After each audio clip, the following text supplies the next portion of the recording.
പുറപ്പാട് പുസ്തകം 8-ാം അധ്യായം. യഹോവ നദിയെ അടിച്ചിട്ട് 7 ദിവസം കഴിഞ്ഞപ്പോൾ മോശയോട് കൽപ്പിച്ചത്, നീ ഫറവോൻ്റെ അടുക്കൽ ചെന്ന് പറയേണ്ടത് എന്തെന്നാൽ, യഹോവ ഇപ്രകാരം അരുളിച്ചെയ്യുന്നു, എന്നെ ആരാധിപ്പാൻ എൻ്റെ ജനത്തെ വിട്ടയക്കാം. നീ അവരെ വിട്ടയപ്പാൻ സമ്മതിക്കയില്ലെങ്കിൽ ഞാൻ നിൻ്റെ രാജ്യത്തെ ഒക്കെയും തവളയെക്കൊണ്ട് ബാധിക്കും. നദിയിൽ തവള അനവധിയായി ജനിക്കും. അത് കയറി നിൻ്റെ അരമനയിലും ശയനഗൃഹത്തിലും കട്ടിലിന്മേലും നിൻ്റെ ഭൃത്യന്മാരുടെ വീടുകളിലും നിൻ്റെ ജനത്തിന്മേലും അപ്പം ചുടുന്ന അടുപ്പുകളിലും മാവ് കുഴയ്ക്കുന്ന തൊട്ടികളിലും വരും. തവള നിൻ്റെ മേലും നിൻ്റെ ജനത്തിന്മേലും നിൻ്റെ സകല ഭൃത്യന്മാരുടെ മേലും കയറും. യഹോവ പിന്നെയും മോശയോട്, മിസ്രയീം ദേശത്ത് തവള കയറുവാൻ നദികളിന്മേൽ പുഴകളിന്മേലും കുളങ്ങളിന്മേലും വടിയോടുകൂടെ കൈ നീട്ടുക എന്ന് നീ അഹരോനോട് പറയണമെന്ന് കൽപ്പിച്ചു. അങ്ങനെ അഹരോൻ മിസ്രയീമിലെ വെള്ളങ്ങളിന്മേൽ കൈനീട്ടി. തവള കയറി മിസ്രയീം ദേശത്തെ മൂടി. മന്ത്രവാദികളും തങ്ങളുടെ മന്ത്രവാദത്താൽ അതുപോലെ ചെയ്തു. മിസ്രയീം ദേശത്ത് തവള കയറുമാറാക്കി. എന്നാറെ ഫറവോൻ മോശയും അഹരോനെയും വിളിപ്പിച്ചു, തവള എന്നെയും എൻ്റെ ജനത്തെയും വിട്ട് നീങ്ങുമാറാകേണ്ടതിന് യഹോവയോട് പ്രാർത്ഥിപ്പീൻ. എന്നാൽ യഹോവയ്ക്ക് യാഗം കഴിപ്പാൻ ഞാൻ ജനത്തെ വിട്ടയക്കാം എന്ന് പറഞ്ഞു. മോശ ഫറവോനോട്, തവള നിന്നെയും നിൻ്റെ ഗൃഹങ്ങളെയും വിട്ട് നീങ്ങി നദിയിൽ മാത്രം ഇരിക്കേണ്ടതിന് ഞാൻ നിനക്കും നിൻ്റെ ഭൃത്യന്മാർക്കും നിൻ്റെ ജനത്തിനും വേണ്ടി എപ്പോൾ പ്രാർത്ഥിക്കണമെന്ന് എനിക്ക് സമയം നിശ്ചയിച്ചാലും എന്ന് പറഞ്ഞു. നാളെ എന്നവൻ പറഞ്ഞു, ഞങ്ങളുടെ ദൈവമായ യഹോവയെപ്പോലെ ആരുമില്ല എന്ന് നീ അറിയേണ്ടതിന് നിൻ്റെ വാക്കുപോലെ ആകട്ടെ. തവള നിന്നെയും നിൻ്റെ ഗൃഹങ്ങളെയും നിൻ്റെ ഭൃത്യന്മാരെയും ജനത്തെയും വിട്ടുമാറി നദിയിൽ മാത്രം ഇരിക്കുമെന്ന് അവൻ പറഞ്ഞു. അങ്ങനെ മോശയും അഹരോനും ഫറവോൻ്റെ അടുക്കൽ നിന്ന് ഇറങ്ങി ഫറവോൻ്റെ മേൽ വരുത്തിയ തവള നിമിത്തം മോശ യഹോവയോട് പ്രാർത്ഥിച്ചു. മോശയുടെ പ്രാർത്ഥന പ്രകാരം യഹോവ ചെയ്തു. ഗൃഹങ്ങളിലും മുറ്റങ്ങളിലും പറമ്പുകളിലുമുള്ള തവള ചത്തുപോയി. അവർ അതിനെ കൂമ്പാരം കൂമ്പാരമായി കൂട്ടി ദേശം നാറുകയും ചെയ്തു. എന്നാൽ സ്വൈരം വന്നു എന്ന് ഫറവോൻ കണ്ടാറ് യഹോവ അരുളി ചെയ്തിരുന്ന പോലെ അവൻ തൻ്റെ ഹൃദയത്തെ കഠിനമാക്കി അവരെ ശ്രദ്ധിച്ചതുമില്ല.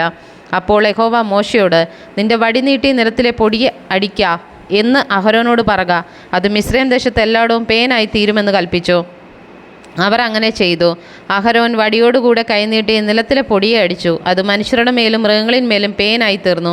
മിസ്രയീം ദേശത്തെങ്ങും നിലത്തിലെ പൊടിയെല്ലാം പേനായി തീർന്നു.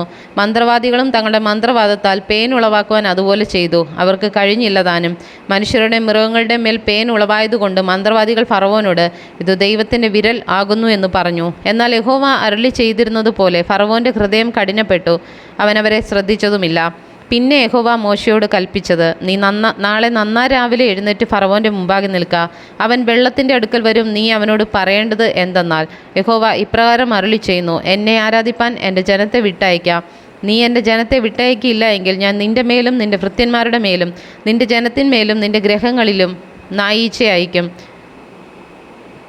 മിസ്രയീമ്യരുടെ വീടുകളിലും അവർ പാർക്കുന്ന ദേശവും നായീച്ച കൊണ്ട് നിറയും.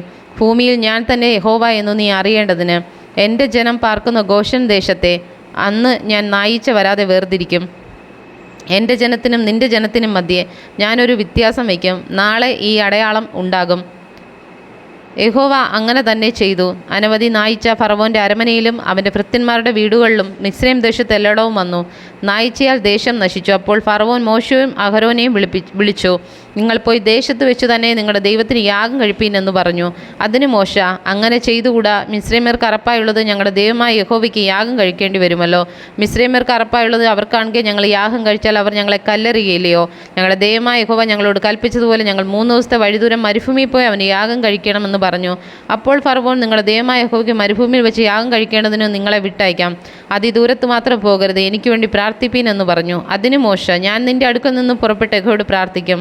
നാളെ നായീച്ച ഫറവോനെയും ഭൃത്യന്മാരെയും ജനത്തെയും വിട്ടു നീങ്ങിപ്പോകും. എങ്കിലും യഹോവയ്ക്ക് യാഗം കഴിപ്പാൻ ജനത്തെ വിട്ടയക്കാതിരിക്കുന്നതിനാൽ ഫറവോൻ ഇനി ചതിവ് ചെയ്യരുതെന്ന് പറഞ്ഞു. അങ്ങനെ മോശ ഫറവോൻ്റെ അടുക്കൽ നിന്ന് പുറപ്പെട്ട് യഹോവയോട് പ്രാർത്ഥിച്ചു. യഹോവ മോശയോട് പ്രാർത്ഥന പ്രകാരം ചെയ്തു. നായീച്ച ഒന്നുപോലും ശേഷിക്കാതെ ഫറവോനെയും ഭൃത്യന്മാരെയും ജനത്തെയും വിട്ട് നീങ്ങിപ്പോയി.